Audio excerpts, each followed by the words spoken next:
me, Dave Velasquez, Assistant Head of School for Alumni Relations, as we look back on the history of our school.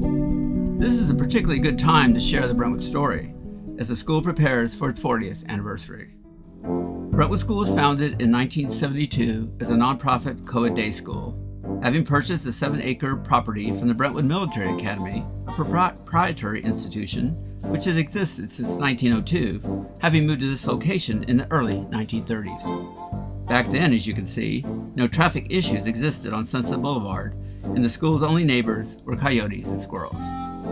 The independent school's 7th through 12th grade scenario in West LA in 1972 consisted of 2 all-girls schools, Marlboro and Westlake, 1 all-boys school, Harvard School, and 2 recently founded co-ed non-traditional day schools, Crossroads and Windward.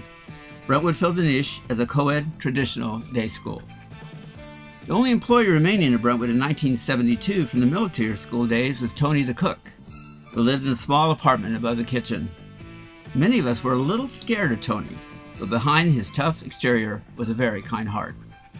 The school, led by 3 executive directors, opened with 121 students in grades 5 through 10, several of them having previously attended the military academy, and 15 faculty members, 2 of whom, Nicole Bally, who teaches Latin, and Paula Radamau, who teaches Spanish, are still at Brentwood. You might be wondering what they look like in 2012. Well, here they are. Today, we have 995 students in grades K through 12 and 127 faculty members. Chuck Downs, Brentwood's first official head of school, arrived in 1974 and lived in an apartment above the school lobby with his wife Peggy and daughter Cammie, a Brentwood student. This area now houses the school's advancement office and 1 large classroom. The school graduated its first senior class, numbering 11, in 1975. In 1978, the class included the first students who had attended Brentwood from 7th through 12th grade, and 25 members of the class of 2008 were our true first lifers, having attended Brentwood from K to 12.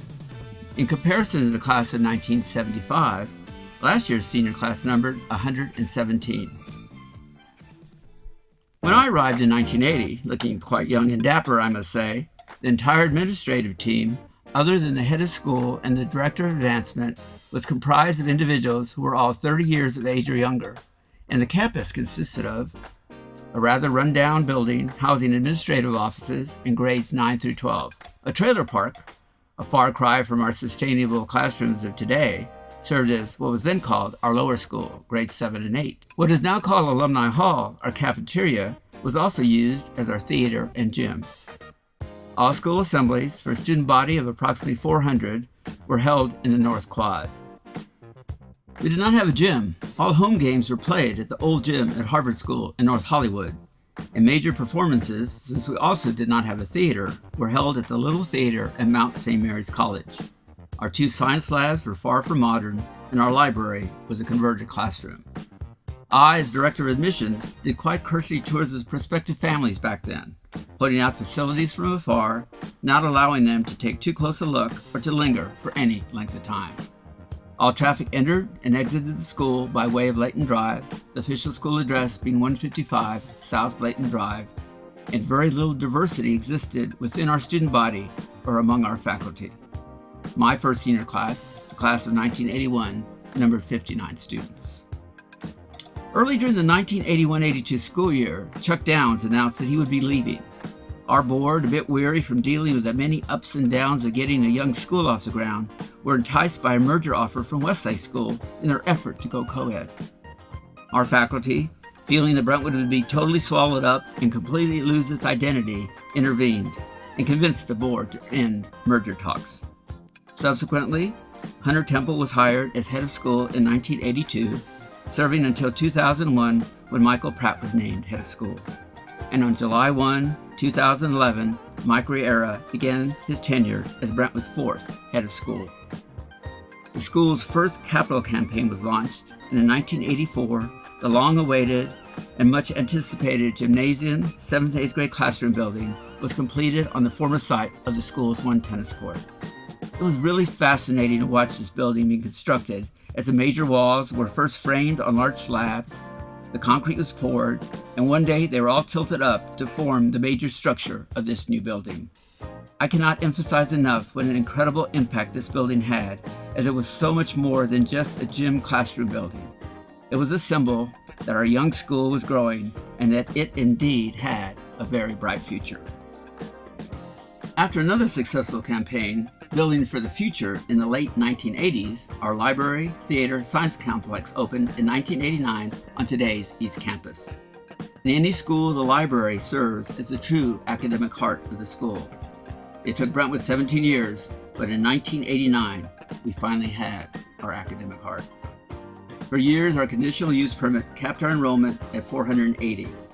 Today, after officially changing our address from 155 South Layton Drive to 100 South Barrington Place, closing off the front entrance of the school, and helping to finance the construction of a left turn lane and the installation of the traffic light at the intersection of Sunset Boulevard and Barrington Place, the East Campus maximum enrollment figure is 695, and the West Campus, it is 300. In 1994, the West Campus was born when the school purchased the Marymount Junior School campus from an aging order of Sacred Heart nuns, after having conducted an extensive marketing survey to gauge whether there was indeed significant demand for another lower school on the west side. Though there were many K-6 and K-8 options at the time, there was only one other K-12 independent school on the west side of Los Angeles. Thus, our Board of Trustees made a truly transformational decision, and Brentwood became a K-12 school. Needless to say, we were flooded with applications, and our lower division opened in the fall of 1995 with a full enrollment of 300 students. Brentwood quickly established itself as an outstanding K-12 school. Today, one of the most touching and special traditions is our K-12 opening of school ceremony on the West Campus, held each year on the first day of school. Just picture the entire school gathered, 13 class banners prominently displayed, and seniors walking in the procession holding the hands of our new kindergarten students. Another successful campaign, fulfilling our dreams in the late 1990s, provided the funds to build the Arts and Athletics building on the West Campus, to remodel the libraries on both campuses, as well as the 7th and 8th grade science lab, to add $2 million to our endowment fund, and to develop a 22-acre athletic complex fully completed in 2002. This complex includes 6 tennis courts, a pavilion with 2 regulation-sized basketball-volleyball courts, a 6-lane all-weather track, 5 fields, football/lacrosse, baseball, softball, soccer, and a small practice field, 2 bathroom facilities, a snack bar, and so much needed parking. This complex has been a real boon to school spirit, and even West Campus families make use of these amazing facilities. And today, our student body represents the widest definition of the term diversity. Each June, alums return to campus for their 10, 20, and 30-year reunions. It's great fun for me, and I cannot tell you how many times I hear an alum exclaim, "Mr. V, this is not fair. The campus did not look like this when I was here." Of course, I agree with them, but I also add, although there have been many changes over the years, and people have come and gone, the most important aspects of Brentwood, the warm feeling of community and the close relationships between faculty and students and among the students themselves are still very much alive and well and remain at the heart of what makes Brentwood a very special place to live. Though there has not been a major capital campaign since 1999, the school has undertaken several capital projects during the past 10 years that have significantly expanded and improved the programs the school can offer, as well as enhanced each student's overall experience. The following projects have been funded through the generosity of our parents, grandparents, and alumni. On March 20th, 2003, a very special building project on the East Campus, our Student Life Center, opened. It is like a mini student union resource center to which our students have gravitated. The SLC is where many upper students hang out before and after school, as well as during their free periods, breaks, and lunch. And it also serves as a center for many special day and night events, among them the extremely popular Friday night charity coffee houses.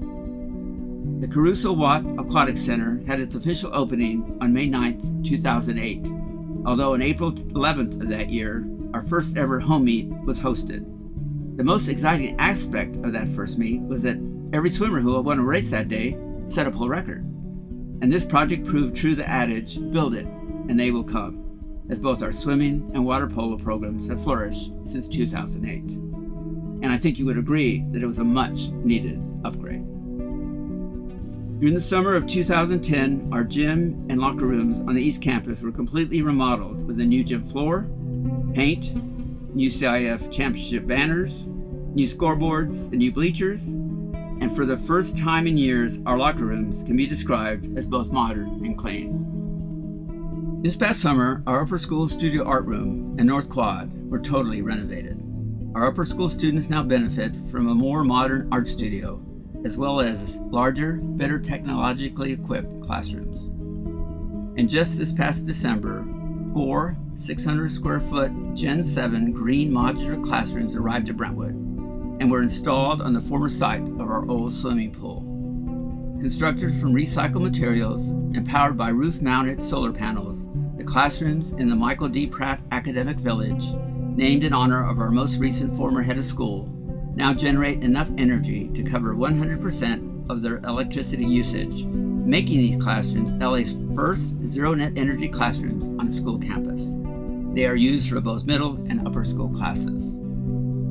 I must admit that I still get goosebumps at times when in the morning I drive down Sunset past the West Campus and onto the East Campus, as so much of what I see before me was just a dream in 1980 and represents the vision, hard work, and generosity of our faculty, present and past parents, alumni, grandparents, and our board of trustees. And you can be certain that we will continue to dream. The school and programs that benefit our students today are the legacy of those who came before.